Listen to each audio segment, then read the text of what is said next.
আসসালামু আলাইকুম রহমতুল্লাহি ওয়া সম্মানিত ভিউয়ার্স, আজ দুটি পেন্ডেন্ট নিয়ে উপস্থিত হয়েছি। কোন প্রসেসে দুটি পেন্ডেন্ট অল্প সময়ে তৈরি করা যায় এই বিষয় নিয়ে ভিডিওটা বানিয়েছি। দেখুন, সর্বপ্রথম একটা সার্কেল নিয়ে নেব 25 mm অথবা 30 mm, 20 mm নিতে পারেন, তবে 25 mm এই সার্কেলটা নিয়েছি। এটা অফসেট লাগিয়ে দেবো। দেখেন, এই অপশানটা নেবেন। 0.4 যথেষ্ট, হালকা করব এই জন্য 0.4 ঠিক আছে, অথবা 0.5ও দিতে পারেন। দেখেন, আমি অনেক ডিজাইন তৈরি করি, প্রজেক্টে রেখেছি, এগুলো অহরহ ব্যবহার হয়। তো যে কোনো একটা ডিজাইন লাগিয়ে দেবো এখানে। দেখেন, এটা মধ্যখানে আনার জন্য এই অপশানটা নেবেন, ইউটিলিটি, তারপর সবুজ, এটা ওকে করে দেবেন, তো মধ্যখানে চলে আসবে। তো এটা এক সাইডে টেনে নিয়ে এটা লাগিয়ে দেবেন। এবার এটা এর উপরে লাগিয়ে দেবো। লেফট সাইডে এই অপশানটা নেবেন, 10টা অথবা 12টা দিতে পারেন। 12টা লাগিয়ে দিচ্ছি। দেখেন, এর উপরে হয়ে গেল। এবার লেফট সাইডে নিচের দিকে দেখেন প্রজেক্টে অনেক ডিজাইন রেখেছি, এগুলো অহরহ ব্যবহার হয়, এই জন্য অনেকে ডিলিট করে দেয়, এগুলো ঠিক নয়। তবে ডিজাইন তৈরি করে প্রজেক্টে রেখে দেওয়াটা সবথেকে বেস্ট, পরে কাজে লাগবে। তো আমি অনেক ডিজাইন রেখেছি। এবার দেখেন, একটা কার্ভ, এটা সিঙ্গেল কার্ভ নিয়ে নিলাম। এবার এটা এর উপরে লাগানো আগে এর রাইনো হিস্ট্রি এটা চালু রাখবেন। এবার কার্ভটা সিলেক্ট করে এর উপরে লাগিয়ে দেব। এই ফুল আছে 12টা, তো ডবল এর উপরে লাগাতে হবে আপনার 24টা। এর উপরে লাগিয়ে দিলাম। এবার এই সাইডে এটা একটা কোনো কালারে রেখে দেবেন। কার্ভগুলো কালারে রাখাটাও বেস্ট হবে, সুবিধা হয়। যাই হোক, এবার এটা দেখেন, এটা ডুপ্লিকেট আছে, এই অপশানটা নিয়ে নিলাম। এই সাইডে কার্ভটা প্রয়োজন, এই সাইডে কার্ভটা নিয়ে নেবেন এইভাবে। তো নেওয়া হয়ে গেল। এবার এই ফুলটা হাইড করে দিলাম। পুরোটা সিলেক্ট করে ট্রিম করে নেব, যেগুলো বাড়তি কার্ভ রয়েছে এগুলো ট্রিম করে নেব। লেফট সাইডে এই অপশানটা নেবেন, ট্রিপ অপশানটা। দেখেন, রাইনো হিস্ট্রি চালু রাখা অর্থ হচ্ছে একটি কাটলে সব কেটে যাবে। এটা সিলেক্ট করে রাইট ক্লিক করবেন, তো কেটে যাবে। এখানে একটি কাটলে হবে না, এই মাঝখানেরটা একটি কাটলে হবে না, কেন ফুলটা সমান নাই, এখানে পুরোটা কাটতে হবে। হ্যাঁ, এই পুরোটা কেটে দিলে এইভাবে কাটবে, যেখানে প্রয়োজন সেখানে সেটা করতে হবে। এবার দেখেন, এখানে এই কোটা সিলেক্ট করে নিচ্ছি, এই কোটা কাজ করব। এই কোটা পাইপ বল বানিয়ে নিলেই এর ওপরে লাগিয়ে দিতে হবে পরে। তো এই কোটা আগে ডিজাইন কোটা করে নেব, পাইপ বল যে কোটা প্রয়োজন সেটা করে নেব। এইখানে দেখেন কার্ভটা কাটে না, এটা ট্রিম করে কেটে নিতে হবে। এখানটা কেটে নেওয়া হলো। এবারে এই ডিজাইনটা পাইপ বল যে কোটা প্রয়োজন আছে সেইভাবে আমি করে নেব। দেখেন, এটা সলিড অপশানে গিয়ে পাইপ অপশানটা নেবেন। দেখেন, এখানে ডায়ামিটার অন তাহলে হবে না, ডায়ামিটারটা রেডিউস করতে হবে। রেডিউস করে বানালে পাইপটা ঠিকভাবে পড়বে। নাহলে ডায়ামিটার হয় তাহলে আপনি মাপ দেবেন এক, তো অন্য মাপ হবে।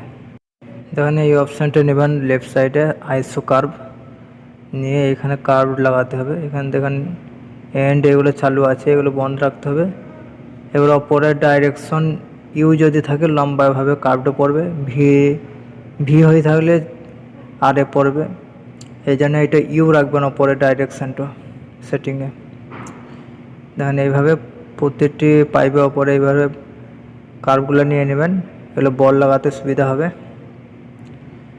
এরপর কার্ভগুলো সিলেক্ট করে রিভিল অপশানে যাব, রিভিল করব এই কার্ভগুলো। এডিটে যেতে হবে, এডিট অপশানটা দেখানো পরে ইয়া রিভিল বেশি পয়েন্ট, ওপরে বেশি পয়েন্ট দেবেন, নিচে 4 দিলে হবে যথেষ্ট।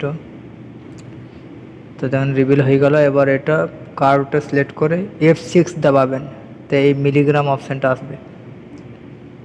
তো এখানে 0.4 অথবা 0.35 এটা হচ্ছে বলের মাপ, আর এটা ডিস্টেন্স, বলটা কতটা দূরত্ব রাখবেন। 0.1 যথেষ্ট, 0.1-এর থেকে নিচে দিতে পারেন 0.05। তো বল এবার মাপটা দেওয়া হয়ে গেল। এবার টেনে বলটা ঠিক করে নেবেন। এই অপশানটা মিলিগ্রাম অপশানটা আপনার মাউসের চাকা টিপলেও এই অপশানটা আসে, দেখেন। আবার দেখেন এখানে বলের মাপ দিচ্ছি, নিচেরটা ওপরটা হচ্ছে ডিস্টেন্স, দূরত্ব, আর বাকি পাশেরগুলো ওগুলো কোনো মাপ দেওয়ার দরকার নেই, ওগুলো যা আছে তাই থাকবে। এবার এই বলটা এইভাবে টেনে আবার লাগিয়ে দিতে হবে। দেখেন পরবর্তীটা এইভাবে মিলিগ্রাম অপশানটা নিয়ে এইভাবে কিবোর্ডে F6 দাবাবেন তো এই অপশানটা চলে আসবে, মিলিগ্রাম, যেয়ে এই বলটা লাগাতে হবে এইভাবে। তো দেখেন এটা 3টে পাইপে আবার লাগানো হয়ে গেল। এভাবে পুরোটা লাগিয়ে নেবেন। এবার এইখানটা ফাঁকা রয়েছে, এখানে একটা কোনো ডিজাইন দিতে হবে। দেখেন একটা কার্ভ নিয়ে নিচ্ছি,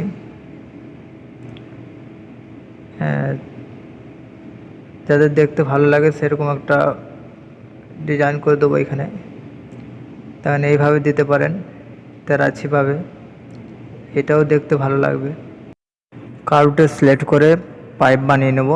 সলিড অপশানে গিয়ে, এটা সলিড আগে দেখিয়েছি ওই অপশানটা, XZ দাবাবেন তো এই পাইপ তৈরি হয়ে যাবে। এর ওপরে দেখেন আইসো কার্ভ নিয়ে একটা কার্ভ নিয়ে নিলাম। এবার F6 দাবাবেন তো এই অপশানটা চলে আসবে। এবার বলের মাপ দিয়ে দিব এখানটায়, ওপরে ডিস্টেন্স আপনার 0.1। তো দেখুন এইভাবে লাগিয়ে দেবেন। তো হয়ে গেল এটা। এবার এটা সিলেক্ট করে লেফট সাইডে এই মিরর অপশানটা নেব। বারবার প্রত্যেকটি অপশান দেখাচ্ছে এই জন্য যাতে আপনাদের মুখস্থ হয়ে যায়। এই দেখুন মিরর লাগিয়ে দিলাম। এবার প্রায় কাজ আমাদের পেন্ডেন্টের কাজ শেষের দিকে। এবার এটা এই দুটোই সিলেক্ট করে আপনার এর ওপরে লাগিয়ে দেবো, এই অপশানটা নেবেন, 12টা লাগিয়ে দেবেন। তো দেখেন এটা ঠিকভাবে পড়ে গেল আলহামদুলিল্লাহ। এই ডিজাইনটাও দেখতে ভালো লাগছে। এবার এই ডিজাইন বলগুলো পাইপগুলো সিলেক্ট করে এটা আপনার 4টা দিলে হবে, 4টা এর ওপরে লাগালেই হবে। তো এর ওপরে অপশানটা এখনই দেখালাম, এটা আপনার শর্টকাটে দাবালেই এই অপশানটা চলে আসে। তো এটা 4টা এর উপরে লাগিয়ে দিলাম। দেখেন এটাখানি ওপরে থাকবে এই ডিজাইনটা ফুলটা। সাইডে কার্ভটা সিলেক্ট করে সারফেস বানিয়ে নেব। সারফেসে যাবেন, এখানে প্ল্যানার কার্ভ এই অপশানটা নেবেন। লফটও হবে, লফট করতে পারেন, প্যাচও করা যাবে, তবে প্ল্যানার কার্ভটা কোনো ঝামেলা নাই। এবার এটা সিলেক্ট করে সলিড বানিয়ে নেব। সলিড অপশানে গিয়ে এক্সট্রুড সারফেস স্টেট এই অপশানটা নেবেন। হ্যাঁ, অফসেট সারফেসও করা যাবে, তবে দুরকম সলিড করা যায়।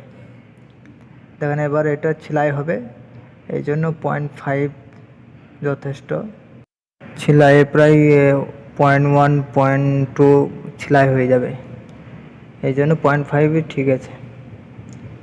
এবার ডুপ্লিকেট এজ নিয়ে এই কার্ভটা নিয়ে নেব।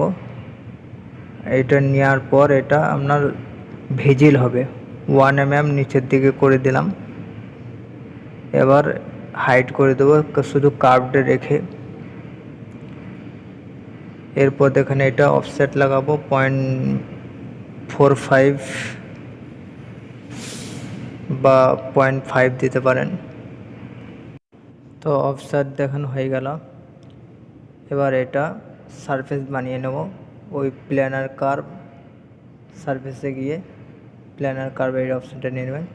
এবার একটা সিঙ্গেল কার্ভ নিয়ে এটা অফসেট লাগাবেন 0.2 এইদিকে, ওইদিকে 0.2, দুদিকে। তো 0.22 করে 4 হয়ে গেল। তো এটা সিলেক্ট করে তার আগে সিলেক্ট করার আগে এটা সলিড করতে হবে 0.45 অথবা 5 সলিড করে নেবেন। তো সলিড হয়ে গেল। এবার এটা হাইড করে দেবো, শুধু সারফেস কার্ভগুলো রেখে সলিডটা হাইড করে দিলাম।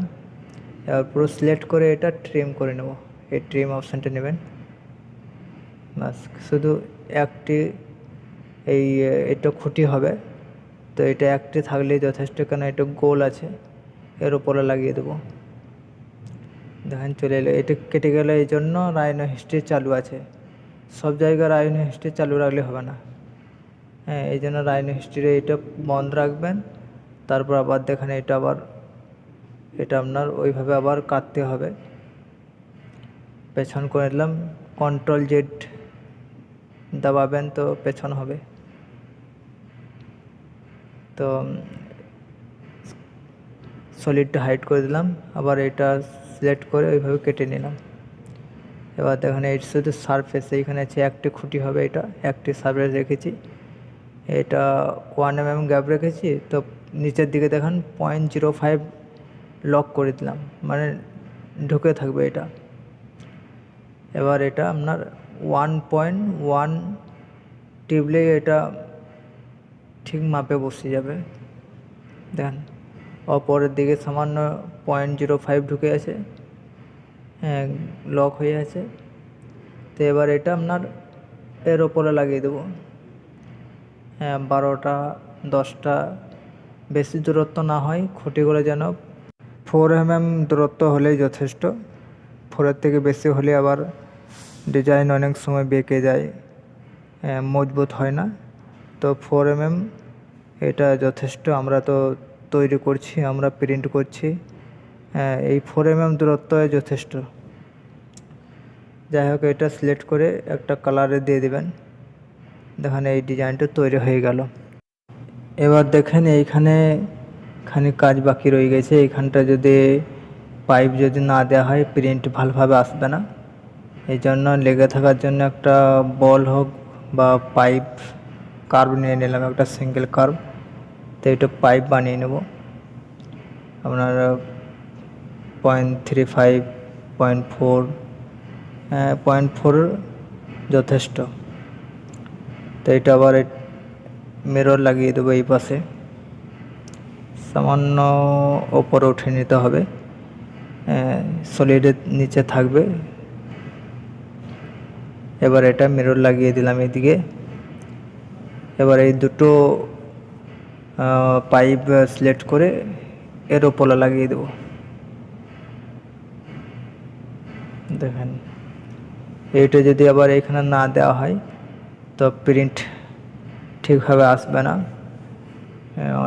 অনেক সময় মানে পিস খালি রয়ে যায়, আসে না। এই জন্য ঠিকভাবে ভেবে চিনতে ভালো করে কোথা কি লাগবে সেটা নিজেকে খেয়াল করতে হবে। তো দেখেন এটা এর ওপরে লাগিয়ে দিলাম। এবার এর ফিনিশিং হয়ে গেল। এবার এই ডিজাইনটা নিয়েই আর একটা ডিজাইন বানাবো। তো দেখেন আল্ট টিপে এটা টেনে নেবেন, তো কপির মতো হবে বা কপিও করতে পারেন। এবার দেখেন এইটা অন্য একটা রঙে রেখে দিলাম। এবার এইটা দ্বিতীয় একটা পেন্ডেন্ট বানাবো। তো দেখেন এগুলো ডিলিট করে নেবেন এই ফুলটা। তো এইখানে অন্য একটা ফুল বসাবো। কাজ যাতে সহজে হয়, তাড়াতাড়ি হয়, সেই জন্য বুদ্ধি খাটিখানি কাজ করতে হবে। অনেক জিনিস আমরা তৈরি করে রাখি, সেগুলো আবার ডিলিট করে দিই, এগুলো প্রজেক্টে রাখি না। প্রজেক্টে রাখলে সুবিধা কি, তৈরি করা জিনিসটা আগে খাটা হয়েছে, সেটাই আবার কাজে লাগানো হয়। এই ফুলটা প্রজেক্টে রেখেছিলাম বলেই এখন কাজে আসছে।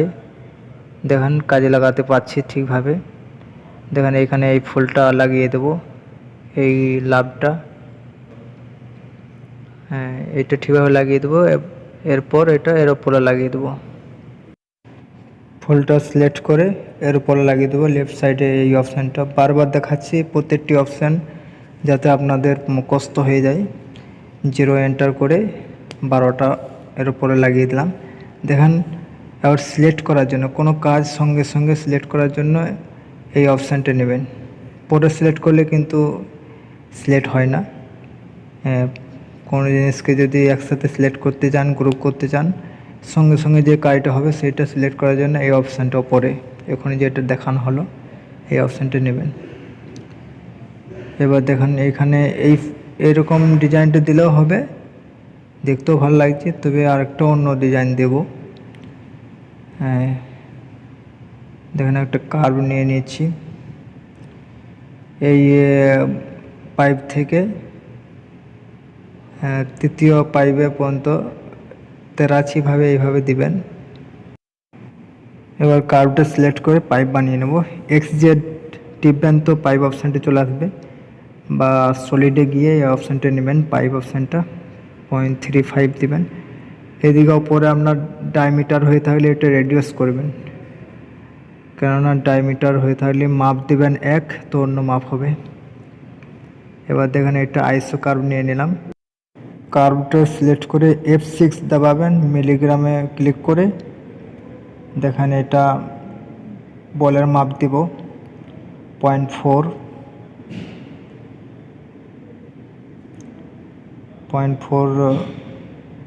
মাপ হয়ে গেল।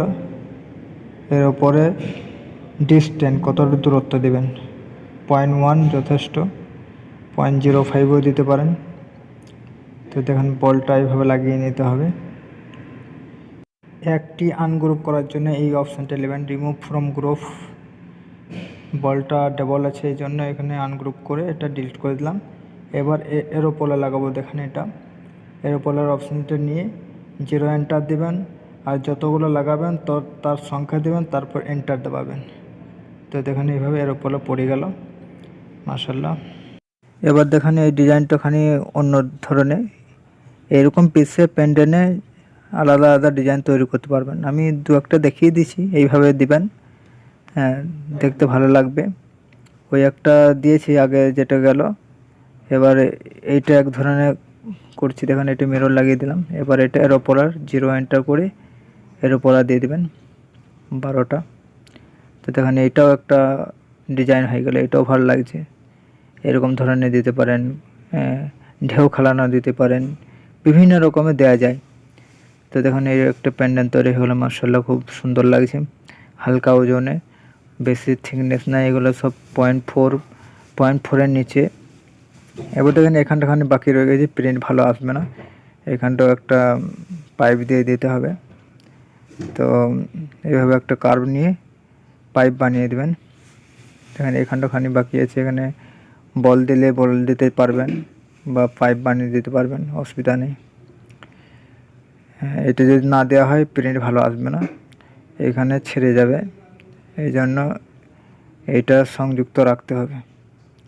এবার এটা এদিকে মিরর লাগিয়ে দেবো, নিয়ে তারপরে এর উপর লাগাবো, গ্রুপ করে নেবেন, খানি ওপরে উঠিয়ে দেবেন যেন সলিডের নিচে থাকে, সলিডের ওপরে যেন না হয়, কেন সলিডটা ছেলাই হবে। এবার এটা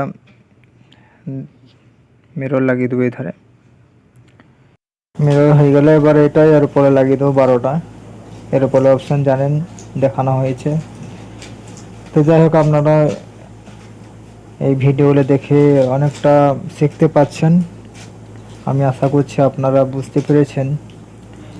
আর এই ভিডিও দেখার সাথে সাথে আর নিজের কম্পিউটারে অবশ্যই প্র্যাকটিস করবেন। আর আপনাদের ওপর একটা হক রয়েছে, এই হকটা অবশ্যই আদায় করবেন। যাই হোক, দেখেন এই ডিজাইনটা তৈরি হয়ে গেল, মাশাআল্লাহ। তো এইভাবে ডিজাইনগুলো তৈরি করবেন। এইটা আপনাদেরকে মিনিমাম একটা মাপে দেখালাম প্যান্ডেন্ট তৈরি করে 25 mm। তো আপনারা ছোট বড় সব প্যান্ডেন্ট আপনারা তৈরি করবেন, দেখেন এইভাবে তৈরি করবেন 25 mm, 20 mm, 10 mm।